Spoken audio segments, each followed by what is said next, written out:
아침 해가 아직 흐릿한 회색빛을 머금고 있을 무렵 저는 눈을 떴습니다. 평소보다 훨씬 일찍 일어났지만 잠이 부족한 느낌은 전혀 없었어요. 오히려 전날 밤에는 너무 긴장이 돼서 쉽게 잠들지 못했거든요. 이불을 걷어내고 자리에서 일어나자마자 핸드폰을 집어들었어요.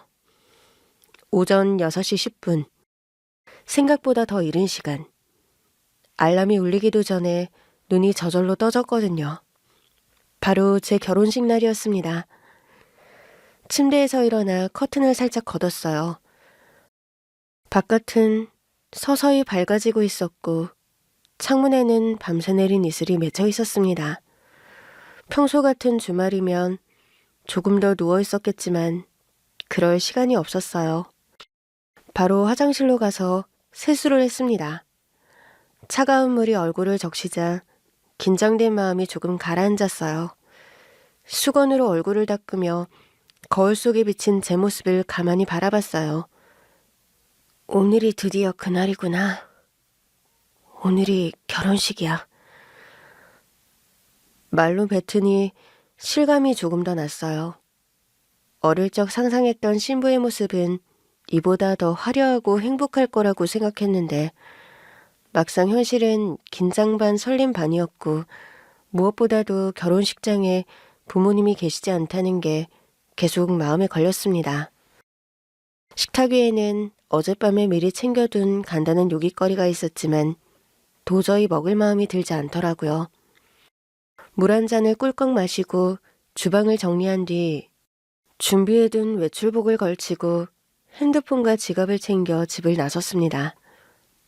오빠, 나 지금 택시 타려고. 오빠는 언제 출발해? 정말? 왜 그렇게 일찍 가? 나는 7시쯤 엄마 아버지 모시고 출발하려고. 샵에서 만나는 거 맞지? 응, 맞아. 늦지 않게만 오면 돼. 나 그냥 잠이 일찍 깨서 먼저 나왔어. 역시 그냥 어제 같이 있을 걸 그랬다. 내가 우리 집에서 같이 출발하자고 했잖아. 그래도 결혼식 전인데 시부모님 댁에서 자고 결혼식장에 가는 건 좀 아닌 것 같아서. 난 괜찮아. 그래, 그러면 조심히 가고. 알겠어. 그럼 샵에서 만나요. 신랑과 통화를 하며 밖으로 나왔는데 아침 공기가 차가웠습니다. 평소보다 쌀쌀한 날씨였지만 이상하게도 기분은 좋더라고요. 택시를 잡으려고 큰 길로 나가자마자 마침 빈 택시 한 대가 다가왔고 바로 택시에 탔습니다. 어디로 모실까요? 청담동 땡땡샵으로 가주세요. 아침 일찍부터 샵이라니? 결혼식 가시나 봐요? 네, 맞아요. 오늘 제 결혼식이에요. 어이쿠, 축하드립니다. 신부님이시구나. 신랑님은 어디 계세요? 신랑은 시부모님 댁에 있어요. 시부모님 모시고 올 거예요. 저는 먼저 준비하러 가는 길이에요. 아침부터 바쁘시겠네요. 신부님, 너무 긴장하지 말고 결혼식 잘 치르세요. 오늘이 제일 아름다운 날이잖아요. 네, 감사합니다. 택시는 조용히 도로를 달렸고 창밖으로 스쳐 지나가는 풍경을 바라보며 결혼식장을 떠올려 봤습니다. 우리 이름이 적힌 웨딩홀, 하얀 꽃들로 장식된 버진로드, 반짝이는 조명 속에서 행복한 표정으로 웃고 있을 신랑, 그리고 텅 빈 혼주석. 문득 가슴이 먹먹해졌어요. 신랑 쪽에는 시부모님이 계실 텐데 저희 부모님 자리는 비어있을 거라는 사실이 마음을 무겁게 했거든요. 괜찮아. 난 잘 해낼 거야. 스스로에게 말하며 마음을 다잡았습니다. 택시는 샵 앞에 도착했고 저는 빠르게 택시에서 내려 샵으로 갔습니다. 샵의 문을 열고 안으로 들어가자 따뜻한 조명이 반짝이는 내부가 눈에 들어왔어요. 이미 몇 명의 신부들이 먼저 와서 메이크업을 받고 있더라고요. 신부님, 일찍 오셨네요? 네. 늦으면 정신 없을 것 같아서요. 잘하셨어요. 오늘 정말 예쁘게 해드릴게요. 신부님, 여기 앉아주세요. 안내된 의자에 앉아 샵의 거울을 보며 긴장된 마음을 조금씩 가라앉혔습니다. 너무 긴장하지 마시고 그때 상의한 그대로 하면 되는 거죠? 혹시나 마음 바뀌셨나 해서요. 아니에요. 저번에 상담했던 대로 해주세요. 자연스럽게 너무 과하지 않게 부탁드릴게요. 네, 알겠습니다.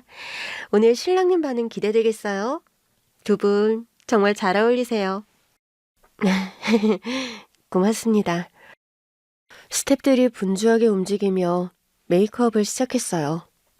눈을 감자 브러쉬가 부드럽게 피부를 스치는 감촉이 느껴졌고 점점 신부로 변해가는 내 모습이 머릿속에 그려졌습니다. 메이크업이 끝나고 보니 남편과 시부모님이 메이크업을 받고 있었어요. 희주야, 다 끝났어? 예쁘다.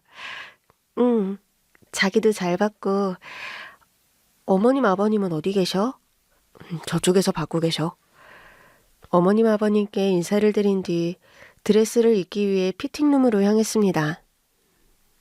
웨딩드레스를 입은 뒤 거울을 보는데 정말 신부 같더라고요. 그제야 결혼이라는 게 실감이 났습니다.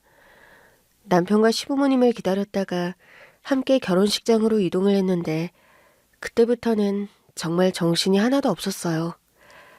원래 결혼식이 다 이런 건가요?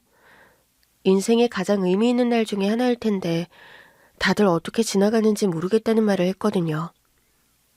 그냥 하나의 행사로 빨리 해치워버리자는 느낌이 들어서 좀 그랬는데 왜들 그렇게 말하는지 이해가 되더라고요.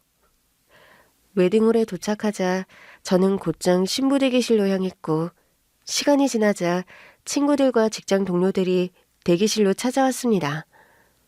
우와, 너 진짜 너무 예쁘다. 모델 같다, 모델. 과장이 심하다. 그래도 고마워. 언니, 정말 예뻐요. 우리 같이 사진 찍어요. 저는 친구들과 함께 웃으며 사진을 찍었습니다. 하지만 마음 한편은 계속 허전했어요. 어딘가 부족한 느낌이 들었거든요. 그 순간 결혼식장 앞에서 신랑과 시부모님이 하객들을 맞이하는 소리가 들려왔습니다. 문을 살짝 열어보니 신랑이 부모님과 함께 하객들에게 인사를 하고 있었어요. 시어머님은 고운 한복을 입고 환한 미소를 지으며 손님들을 맞이하고 있었고 신랑도 그 옆에서 행복한 표정으로 서 있었습니다. 나는 저렇게 하객들을 맞이해 주실 부모님이 없는데 그 사실이 다시 한번 저를 서글프게 만들었지만 저는 애써 미소를 지었어요. 오늘은 내 결혼식이니까 아무리 속상해도 티내지 않기로 했습니다. 신부 대기실에서 마지막으로 드레스를 점검한 후 천천히 숨을 골랐어요. 드디어 결혼식이 시작될 시간이 다가오고 있었거든요. 드레스를 손끝으로 살며시 쓸어내리며 마음을 다잡았습니다. 대기실 문을 열고 밖으로 나오자 결혼식장이 한눈에 들어왔어요. 하객들이 이미 많이 모여 있었고 웅성거리는 소리가 복도까지 들리더라고요. 식장문이 열려 있었고 그 문 앞에서 홀레석 가까이에 있는 양가 혼주석 쪽으로 시선이 갔는데 신랑 측 부모님이 단정하게 앉아 계시는 모습이 보였습니다. 하지만 그 반대편 저희 부모님이 앉아 있어야 할 자리는 텅 비어 있었죠. 저는 애써 시선을 돌렸습니다. 비록 제 손을 잡고 입장해줄 아빠는 없지만 외가 쪽 친척 오빠 한 명이 신부 측 축의금을 받아주고 있었어요. 잠시 틈이 생긴 오빠가 저에게 다가와서 말을 했습니다. 희주야, 이제 입장할 시간이네. 긴장되겠다. 조금. 괜찮아, 잘할 거야. 고마워, 오빠. 오빠가 도와줘서 얼마나 다행인지 몰라. 에이, 이런 것쯤이야. 금방 정리하고 들어갈 테니까 입장 잘해. 그때 하객들 사이에서 웅성거리는 소리가 들려왔고 그중 몇 마디가 제 귀에 또렷하게 들렸습니다. 아니지, 신부 부모님은 어디 계셔? 시작할 때가 다 됐는데 저기 앉아 계셔야 하는 거 아니야? 그러게. 신랑 부모님은 저렇게 자리 잡고 계신데 신부 쪽 혼주석이 텅텅 비었잖아. 혹시 고한가? 에이, 설마. 신랑 쪽에서 뭐가 아쉽다고 그런 결혼을 하겠어. 그런가? 근데 만약 아무도 안 계신다고 하면 좀 안쓰럽네. 그 말들이 귓가에 꽂히는 순간 심장이 철렁 내려앉는 것 같았습니다. 고아? 그건 아닌데. 어릴 때부터 부모님이 안 계신 건 아니었거든요. 하지만 그 말이 틀린 것도 아닌 것 같았습니다. 저도 결혼식장을 다녔지만 부모님 중 한 분이 안 계시거나 하는 건 봤어도 두 분이 다 안 계신 경우는 없었거든요. 저는 애써 아무렇지 않은 척했고 제 얼굴을 바라보는 친척 오빠가 괜히 걱정할까봐 웃어 보였어요. 이제 입장해야 해. 나 갈게. 저는 곧바로 결혼식장 문 앞에 서서 입장 준비를 했습니다. 식장 안쪽에서는 신랑이 이미 단상 위에서 저를 기다리고 있었어요. 조명이 환하게 켜졌고 연주자가 신부 입장 음악을 연주할 준비를 하고 있던 그때였어요. 갑자기 예식장 복도가 소란스러워졌거든요. 웅성거리는 소리가 점점 커졌고 순간 하객들이 뭔가를 보고 술렁이기 시작했습니다. 저 사람들 뭐야? 아니, 경호원들이야? 저렇게 많다고? 야, 저기 저 사람 누구야? 갑작스러운 소란에 뒤를 돌아본 순간 눈앞에 펼쳐진 광경에 숨이 멎을 것 같았습니다. 검은 정장을 입은 여러 명의 남성들이 나란히 도열해 있었고 그들 사이에서 한 남자가 천천히 걸어오고 있었거든요. 그 남자의 얼굴을 보는 순간 저는 믿을 수 없다는 듯 눈을 동그랗게 떴어요. 아빠? 그랬습니다. 그 남자는 오랫동안 연락이 끊겼던 내 새아빠였어요. 새아빠는 단정한 네이비색 정장을 입고 있었고 여전히 젠틀한 모습이었습니다.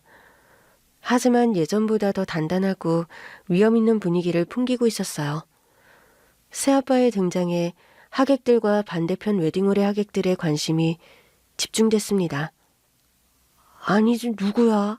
설마 신부 아버지? 근데 저렇게 경호원이 있다고? 대체 무슨 사람이길래? 저 사람 혹시... 근데... 어디서 본 것 같은데?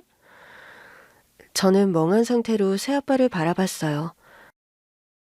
너무 오랜만에 본 얼굴이라 현실인지조차 구분이 되지 않더라고요. 그런데 새아빠가 제 앞에 멈춰서더니 천천히 손을 내밀었습니다. 혜주야, 늦어서 미안하다. 저는 아빠의 눈을 바라봤어요. 아빠, 정말 아빠 맞아요? 그래, 나 늦었지? 하지만 너 혼자 입장하게 두지 않을 거야. 그 순간 제 머릿속이 하얘졌습니다. 지금 손을 잡고 입장을 한다고? 근데 도대체 오늘이 결혼식인 걸 어떻게 하셨지? 아니, 다른 것도 아니고 이렇게 몇 년 만에 나타나서 신부 입장을 해준다니. 저는 차마 손을 내밀지 못하고 있었어요. 너무 갑작스러운 일이었고 감정이 한꺼번에 밀려오면서 눈물이 차올랐습니다. 아빠는 여전히 제 손을 잡고 있었고 따뜻한 손길이 전해졌습니다. 혜주야, 이제 가자. 너 혼자 걷게 두지 않을 거야. 저는 결국 눈물을 머금은 채 고개를 끄덕였고 아빠 손을 잡았습니다. 세상에 저게 무슨 일이야. 완전 서프라이즈네. 완전 영화 같은데? 대박! 그렇게 새아빠가 등장한 순간 결혼식장은 한순간에 들썩거리며 뒤집어졌고 저는 새아빠와 함께 한 발 한 발 신랑이 기다리는 곳으로 나아갔습니다. 새아빠, 이전에 친아빠가 계셨었죠. 어떻게 하다가 아빠가 둘이 된 건지 제 인생이 순탄치 않았지만 어릴 적 저는 세상에서 가장 따뜻한 가족과 함께 살고 있었습니다. 저희 집은 크진 않았지만 항상 웃음소리가 가득한 곳이었어요. 저희 친아빠는 저를 번쩍 안아 빙글빙글 돌려주는 걸 좋아하셨어요.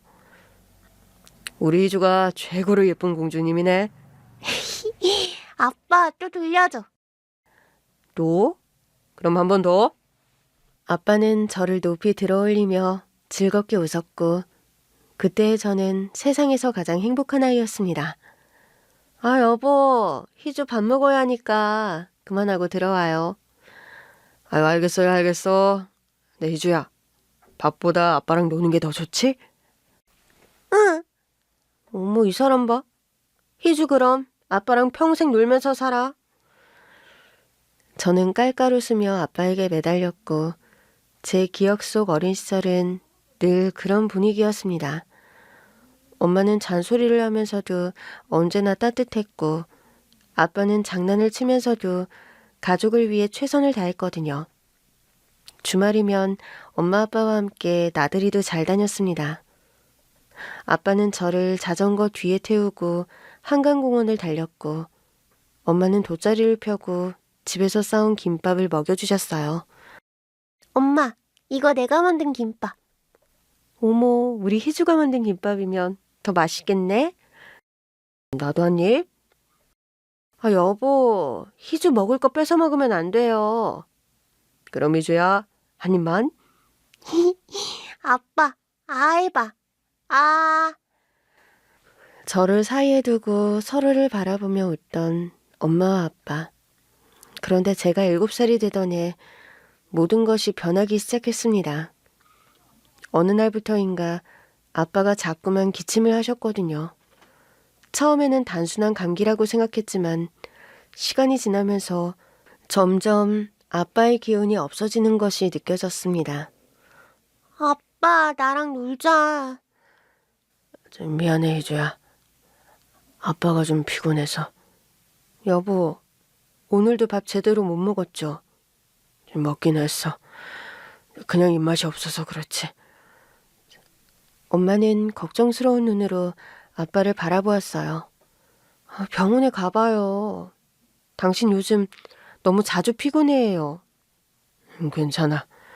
그냥 좀 쉬면 나아질 거야. 하지만 아빠의 상태는 점점 나빠졌어요. 결국 병원에 갔고 검사 결과는 충격적이었습니다. 뭐라고요?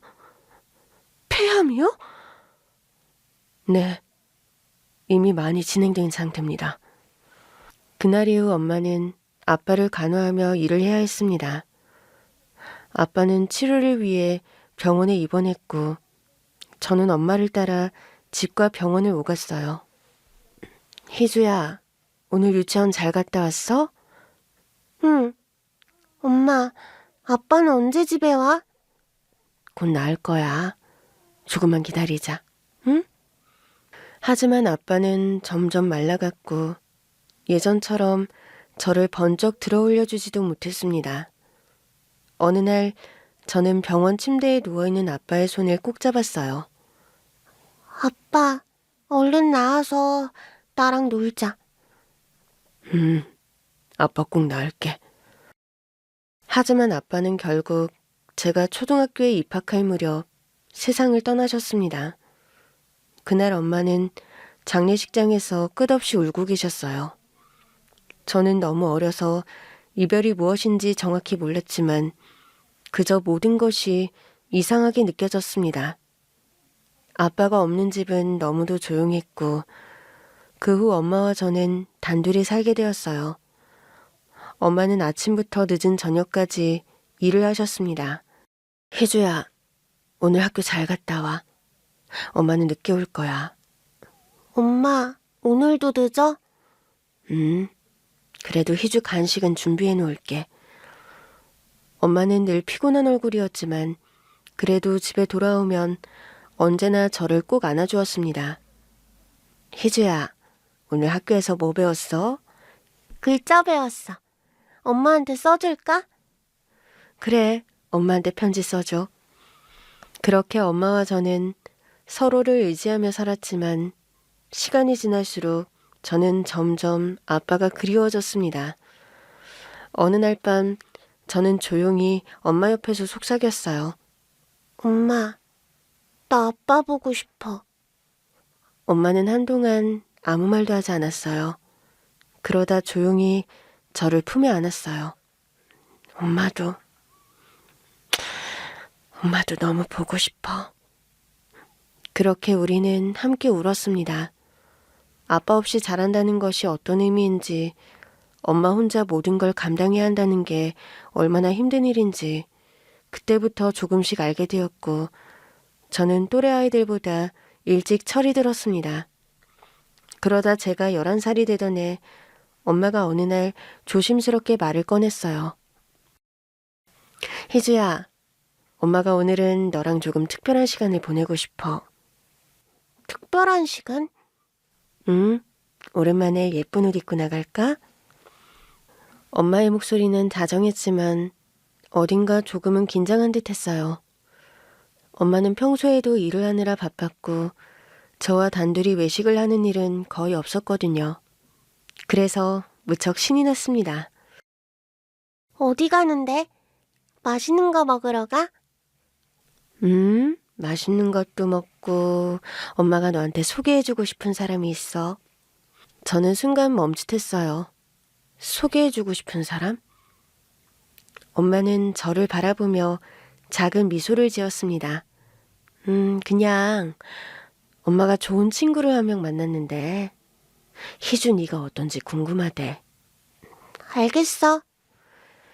그날 저는 오랜만에 예쁜 원피스를 입었고 거울을 보면서 엄마 친구가 어떤 사람일지 궁금해했던 것 같아요. 준비를 마친 뒤 엄마와 함께 식당으로 갔는데 그곳은 태어나서 처음 가본 고급스러운 분위기의 레스토랑이었습니다. 조명이 은은했고 테이블 위에는 작은 촛불이 타오르고 있었거든요.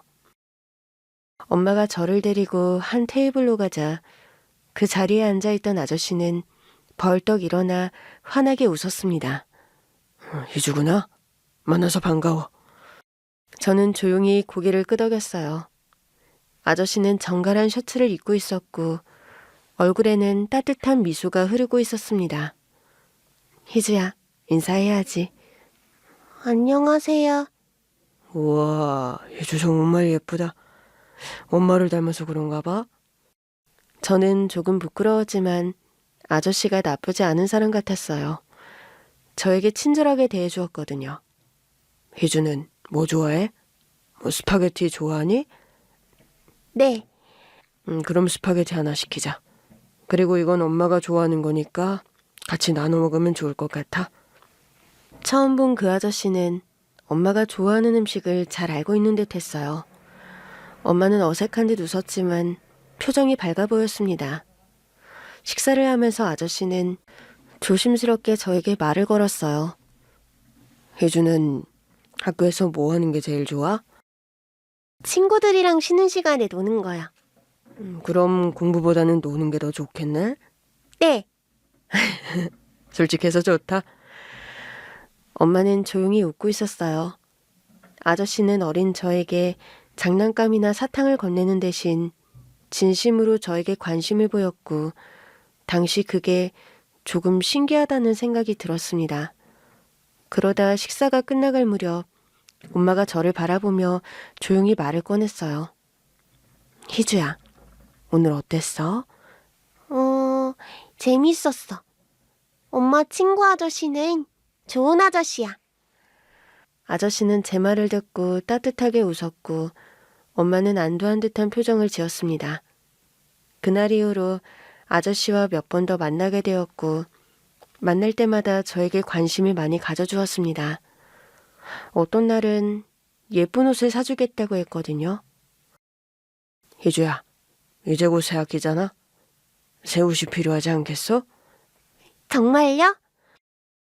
그럼 우리 예쁜 희주 새 옷 사러 가자. 엄마는 처음에는 거절했어요. 아니에요. 그럴 필요 없어요. 희주에게 예쁜 옷 사주는 게 기쁨인데? 엄마는 결국 허락했고 저는 새 원피스를 선물 받았어요. 그러던 어느 날 밤 엄마와 단둘이 이야기를 나누게 되었습니다. 희주야, 엄마한테 솔직하게 말해줄래? 뭐를? 아저씨랑 결혼하는 거. 너 어떻게 생각해? 저는 순간 머뭇거렸어요. 결혼? 그러면 새아빠가 생기는 건가? 그 생각을 하자마자 곧바로 돌아가신 친아빠가 떠올랐어요. 그 당시 시간이 지났지만 여전히 아빠를 그리워했었거든요. 하지만 엄마가 혼자 고생하며 저를 키우는 것도 알고 있었습니다. 아직 젊은 엄마는 힘들었고 외로웠어요. 그러자 아저씨 옆에서 웃고 있는 엄마의 모습이 떠올랐습니다. 고민을 하던 저는 조용히 고개를 끄덕였어요. 나는 엄마가 행복하면 좋아. 엄마는 눈물이 맺힌 눈으로 저를 바라봤어요. 정말? 응. 엄마는 저를 꼭 안아주었고 그렇게 엄마와 아저씨는 결혼을 하게 되었습니다. 그리고 저는 새아빠라는 존재를 받아들이게 됐어요. 엄마가 재혼한 후 저는 서서히 새로운 환경에 적응해 갔습니다. 새아빠는 엄마를 무척 아껴주었고 저에게도 다정했어요. 당연한 거지만 처음에는 어색했어요. 아빠라고 부르지도 못했고 거리감을 느꼈거든요. 하지만 새아빠는 조금씩 제게 다가오며 배려해 주었습니다. 혜주야, 학교 끝나면 뭐 먹고 싶어? 네가 좋아하는 걸로 사올게. 저는 괜찮아요. 그냥 아무거나 먹으면 돼요. 아무거나? 그건 곤란한데? 내가 좋아하는 거 사와야지. 새아빠는 어느 날은 떡볶이를, 어느 날은 붕어빵, 또 어떤 날은 치킨을 사오면서도 항상 제 입맛을 먼저 물었고 그게 낯설었지만 시간이 지나며 점점 익숙해졌습니다. 여보, 오늘 피곤했어? 조금. 그래도 희주도 잘 지내고 있고 난 행복해. 그 모습을 보고 있으면 마치 우리 셋이 오래된 가족인 것처럼 느껴졌어요. 그냥 원래부터 새아빠가 우리 아빠였던 것처럼요. 그런 일상이 자연스러워질수록 돌아가신 친아빠의 존재가 희미해지는 것 같아서 슬프기도 했지만 새아빠는 진심으로 저와 엄마를 많이 아껴주었습니다. 이주야, 이번 주에 체육대회라고 했지? 운동화를 좀 더 좋은 걸 사야겠다. 괜찮아요. 원래 신던 걸 신을게요. 그거 바닥 다 달았던데?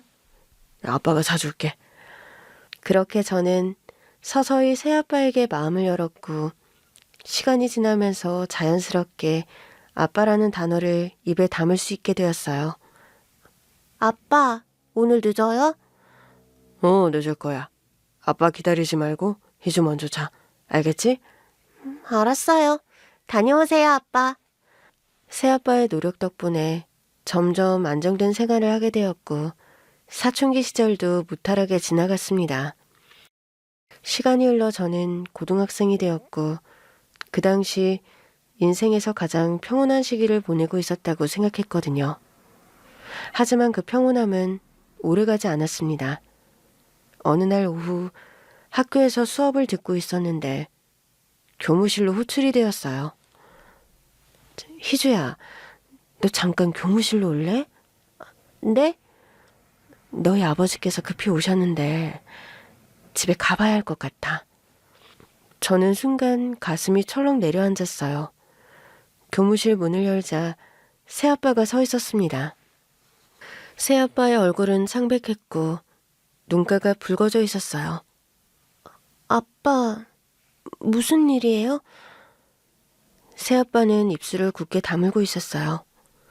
한참을 망설이다가 힘겹게 입을 열었어요. 혜주야, 엄마가 사고가 났어. 그 순간 머릿속이 하얘졌어요. 뭐라고요? 병원으로 가자. 제대로 이해할 수도 없는 채로 새아빠와 함께 병원으로 달려갔어요. 하지만 병원에서 마주한 것은 차가운 현실이었습니다. 죄송합니다. 도착하셨을 땐 이미. 그렇게 엄마는 저를 두고 떠나버렸습니다.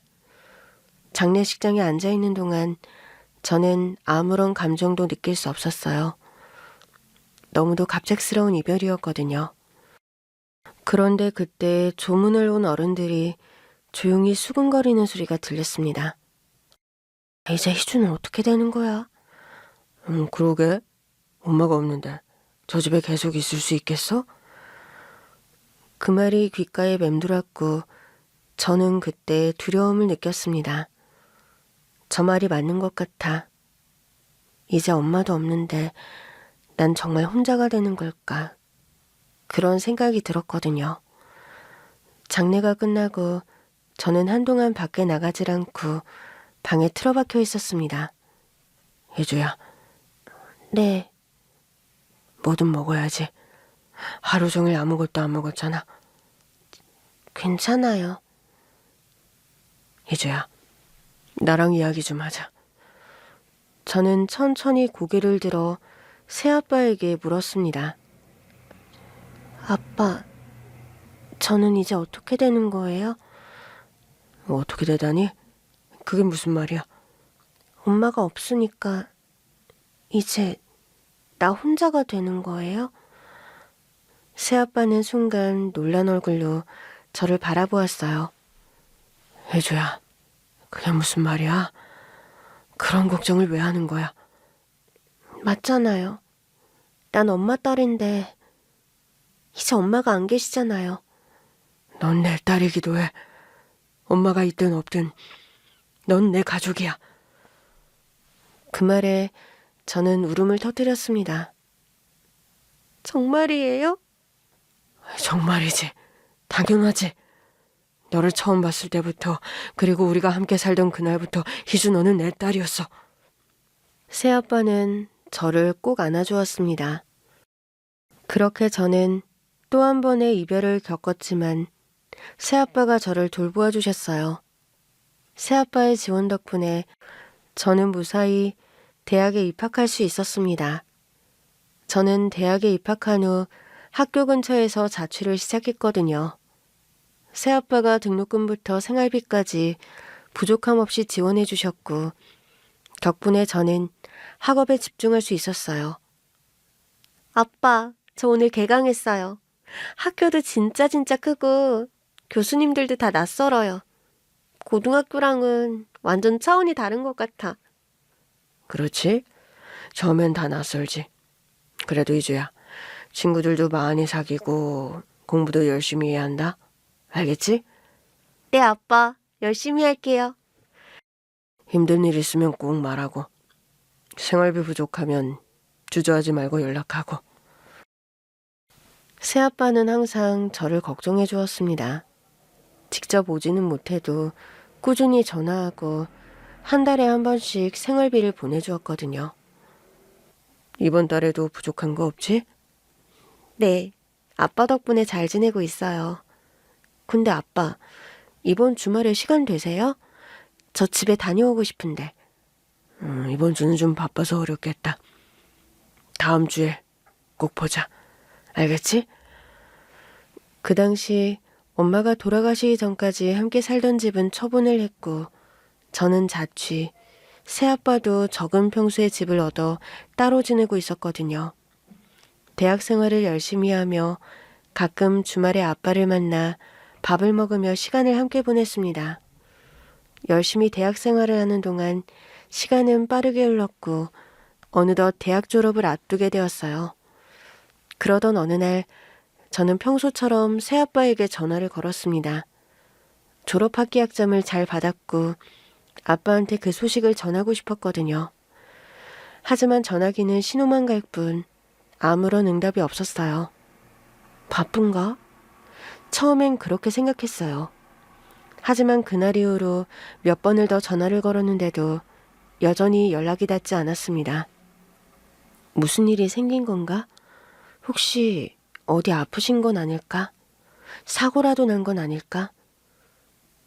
며칠 뒤 저는 직접 새아빠의 집을 찾아갔는데 집은 텅 비어 있었습니다. 뭐야? 이게 어떻게 말도 없이... 그때 옆집에서 한 할머니가 나오셨고 저는 아빠에 대해 물었습니다. 안녕하세요. 혹시 여기 사시던 분 어떻게 됐는지 아세요? 그 사람 이사 갔는데 이사를 갔다고요? 언제요? 아유, 한 달 정도 됐나? 아직 집은 비어 있는 것 같은데. 어떻게 찾아온 거예요? 제가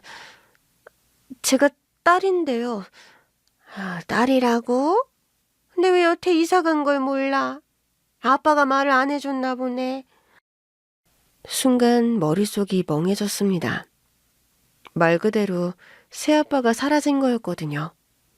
얼른 핸드폰을 꺼내 다시 전화를 걸었지만 이번에는 없는 번호라는 안내 음성이 들려왔습니다. 저는 그제야 깨달았습니다. 새아빠는 연락이 닿지 않는 게 아니라 완전히 사라진 거였어요. 한동안 그 집 앞에서 멍하니 서 있었습니다. 갑자기 왜? 왜 갑자기 사라진 걸까? 몸이 아프셨던 걸까? 아니면 다른 이유가 있었던 걸까? 수많은 생각이 머릿속에 스쳐 지나갔지만 결국 답을 알 수 없었습니다. 그 뒤로 몇 주가 지나도록 새아빠에게서 아무런 소식이 없었어요. 그동안 친아빠처럼 저를 돌봐주고 늘 곁에 있어주셨는데 왜 아무 말도 없이 떠난 건지 서운함이 밀려왔어요. 하지만 또 한편으로는 그런 생각이 들더라고요. 아빠는 내가 성인이 될 때까지 곁에 있어줬고 대학까지 졸업할 수 있도록 도와줬고 이제 보호자로서의 역할을 다했다고 생각한 걸까? 그런 생각이요. 그렇게 생각하니 더 이상 새아빠를 원망할 수도 없었습니다. 아빠, 어디에 계시든 행복했으면 좋겠어요. 그렇게 저는 새아빠를 가슴에 묻고 새로운 삶을 살아가기로 했습니다. 대학 졸업식 때 부모님이 아무도 안 오셨다는 게 씁쓸했지만 마음을 단단히 먹었어요. 그때부터 아르바이트를 하면서 취업을 준비해야 했거든요. 계속 학교 앞 자취방에서 지내며 생활비를 벌고 취업 준비에 몰두했습니다. 취업 준비는 힘들었지만 1년 정도 준비를 한 뒤 취업에 성공하게 되었고 회사에 다니며 차근차근 일상을 쌓아갔어요. 처음 회사에 입사했을 때는 모든 것이 낯설었거든요. 출근길에 붐비는 지하철, 익숙하지 않은 사무실 분위기, 선배들의 빠른 업무 처리 속도. 네, 알겠습니다. 바로 확인하고 보고 드릴게요. 그래, 희주씨. 처음이라 힘들겠지만 차차 익숙해질 거야. 업무에 치이며 하루하루 바쁘게 보내다 보니 어느새 몇 년이 훌쩍 지나 있었어요. 그러던 어느 날 저는 회사에서 한 남자를 만나게 되었습니다. 처음엔 단순한 동료였어요. 같은 팀은 아니었지만 종종 회의에서 마주쳤고 가끔 복도에서 스치듯 인사를 나누는 정도였거든요. 그러다 점심시간 우연히 회사 근처 식당에서 함께 밥을 먹게 되었어요. 희주씨, 여기 자주 와요? 가끔이요. 회사 근처라서 편해서요. 저도요. 그럼 우리 다음에도 같이 밥 먹을까요? 그렇게 시작된 인연은 점점 깊어졌어요. 우리는 서로의 일상을 공유하고 퇴근 후 함께 시간을 보내고 주말이면 카페에서 도란도란 이야기를 나누었어요. 희주씨, 저는 말이죠. 희주씨가 웃을 때가 제일 좋아요. 네? 항상 바쁘고 차분한 모습이었는데 가끔씩 크게 웃을 때 보면 그게 참 좋아 보여요. 그렇게 우리는 2년이 넘는 시간을 함께 했어요. 그리고 어느 날 남자친구가 진지한 얼굴로 저를 바라보며 말을 꺼냈어요. 희주야, 우리 결혼할까? 그 말에 순간 가슴이 두근거렸습니다. 정말? 난 너랑 평생을 함께 하고 싶어. 저는 남자친구를 사랑했지만 한편으로는 불안했습니다. 남자친구의 가족은 너무나 화목한 가정이었거든요. 아버지, 어머니, 그리고 형제들까지 모두 가깝고 따뜻한 분위기였어요. 저는 부모님이 안 계시는데 혹시 시댁에서 마음에 들어 하지 않으면 어쩌지? 그런 걱정이 들었습니다. 하지만 남자친구는 제 손을 꼭 잡고 말했어요. 우리 부모님 꼭 만나줘, 희주야. 네가 생각하는 것처럼 어렵지 않을 거야. 그리고 드디어 저는 그의 부모님을 만나게 되었어요. 그날 저는 한껏 긴장한 채 남자친구의 집 앞에 서 있었습니다. 나 잘할 수 있을까? 당연하지. 우리 부모님 정말 좋은 분들이야. 걱정 마. 문이 열리고 남자친구의 어머니와 아버지가 환한 미소로 저를 맞이했어요. 어머, 희주씨, 만나서 반가워요. 우리 아들이 늘 자랑하던 희주양, 만나서 반가워요. 저는 공손하게 인사했어요. 안녕하세요. 처음 뵙겠습니다. 거실로 들어가자 어머님께서 정성껏 준비한 음식이 있었습니다. 차린 건 많이 없지만 맛있게 드려요. 감사합니다. 잘 먹겠습니다. 식사를 마친 뒤 차를 마시며 남자친구의 부모님과 대화를 나누게 되었는데 두 분은 저를 걱정스러운 눈빛으로 바라보고 있었습니다. 희주씨, 많이 외롭게 자랐다고 들었어요. 저는 순간 당황했어요.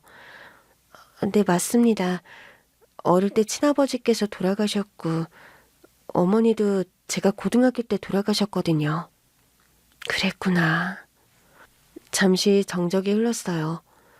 혹시 나를 탐탁지 않게 생각하시는 걸까 걱정이 되었어요. 그런데 그때 시어머니께서 제 손을 따뜻하게 감싸주었습니다. 정말 고생 많았겠어요.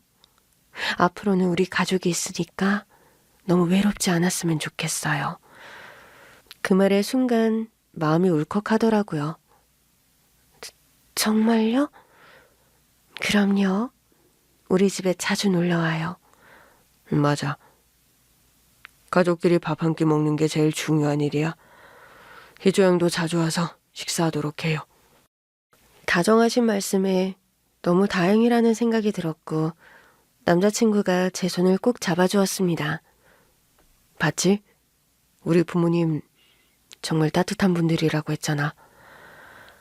그렇게 저는 남자친구와 결혼 준비를 하게 되었습니다. 엄마가 돌아가시고 새아빠마저 떠나서 쓸쓸하게 결혼식장에 혼자 들어가는데 신부 부모님 석이 텅텅 비었네.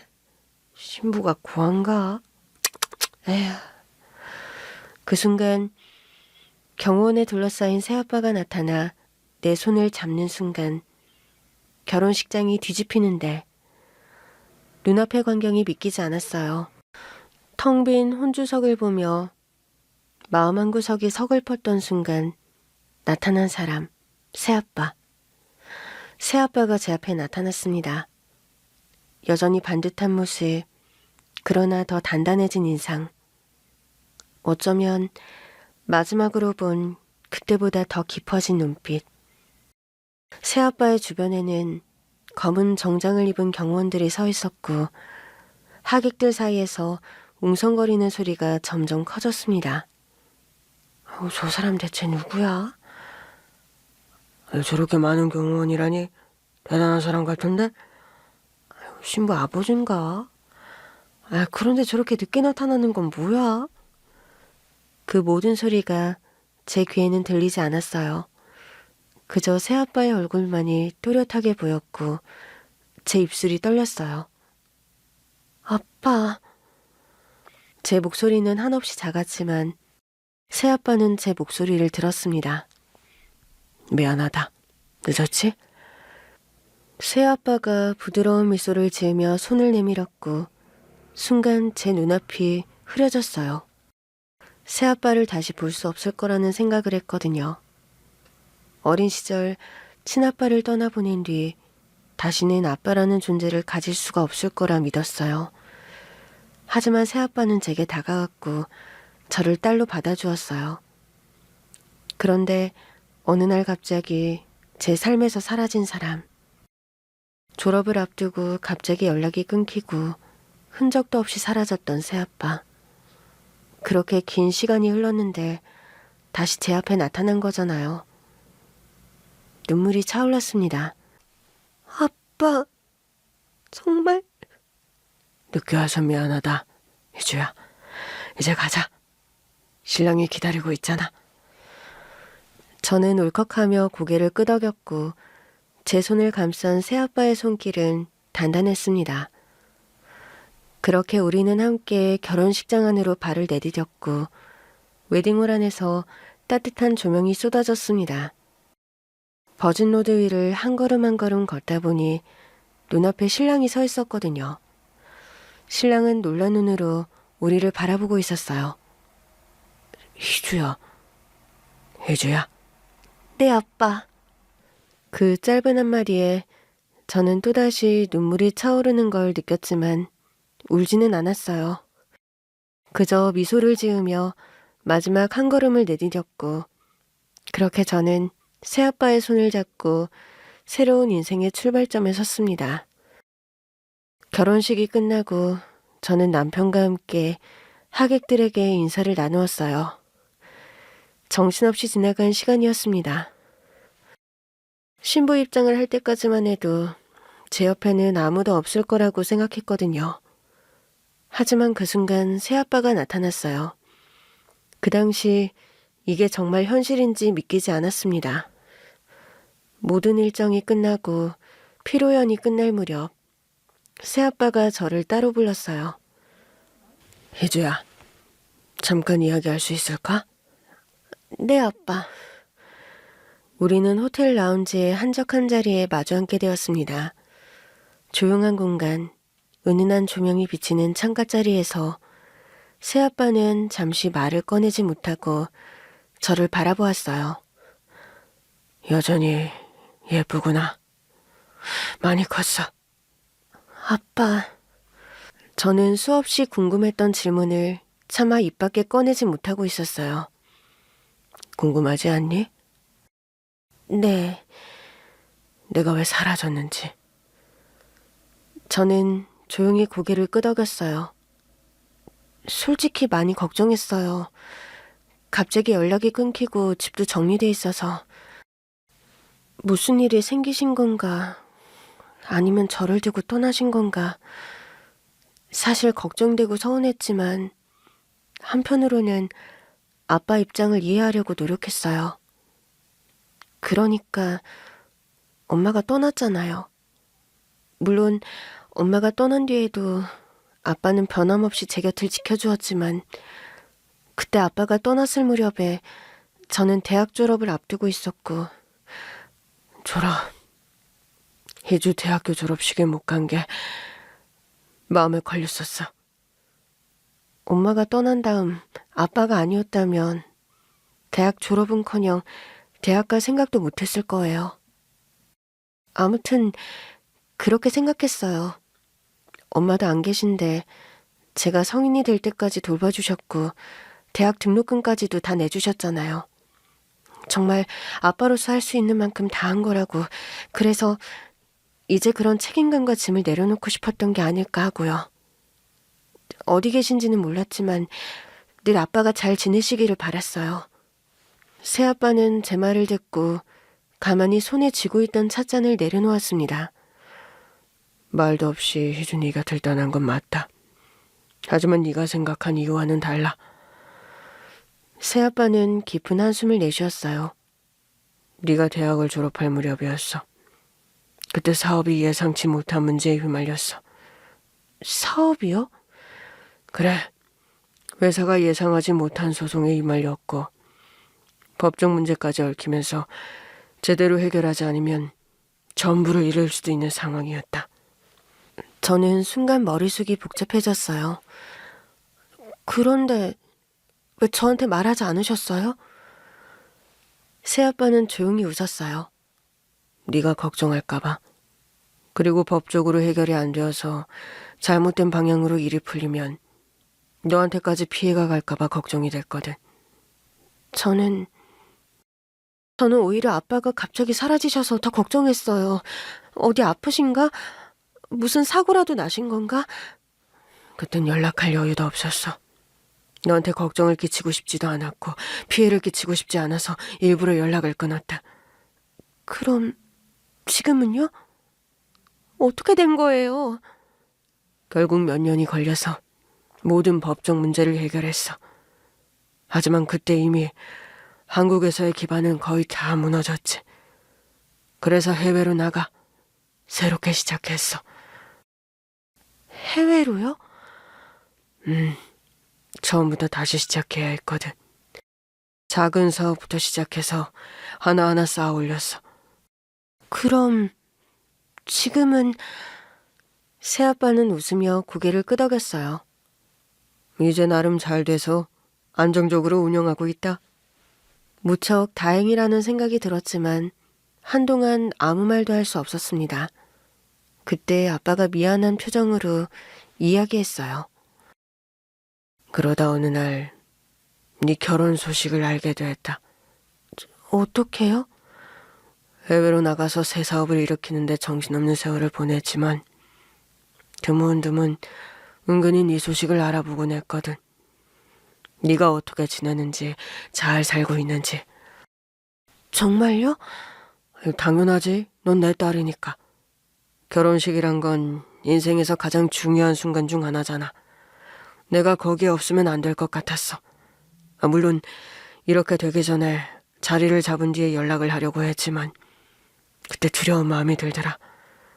혜주 네 입장에서 생각을 해보면 내가 어느 날 말도 없이 사라진 건데 혜주 네가 어떤 마음인지 나를 원망하고 있는 건 아닌지 그런 생각이 들었거든. 그 당시로는 너를 보호해야 한다는 생각에 떠난 거지만 생각보다 그 공백이 길어졌잖니. 혜주 네가 나를 어떻게 생각하는지 몰라서 어떻게 연락을 해야 할지 몰라서 망설이는 동안 또 시간이 흘러가 버렸지. 그런데 결혼한다는 걸 알게 되니 도저히 그냥 있을 수가 없었다. 너희 엄마도 없는데 결혼식 날 희준 네 곁에 아무도 없을 거라고 생각하니 마음이 아팠거든. 이때를 놓치면 안 될 것 같아서. 그래서 나름 용기를 냈던 거야. 그래서 바쁜 와중에도 오신 거예요? 그래. 일정을 다 조정해서라도 혜주, 내 딸의 결혼식에 가야겠다고 마음먹었지. 저는 차오르는 감정을 억누르지 못했습니다. 저는 아빠가 저를 버린 줄 알았어요. 바보 같은 소리? 너 언제나 내 딸이야. 아빠가 잠시 네 곁을 떠나 있어서 미안하다. 나를 용서해 주겠니? 그 말에 저는 결국 참아왔던 눈물을 터뜨렸고 그렇게 우리는 다시 가족이 되었습니다. 결혼식 이후 저는 신혼여행을 떠났고 바쁘게 한국에 잠깐 들어왔던 아빠 역시도 회사 일 때문에 다시 출국을 해야 했습니다.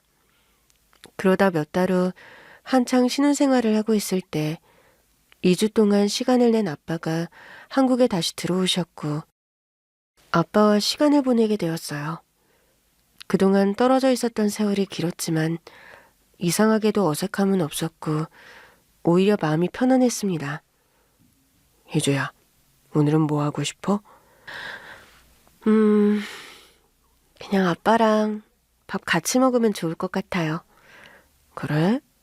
너 어릴 때 좋아하던 그 식당 아직도 있을까? 설마요. 그거 10년도 더 된 이야기인데요.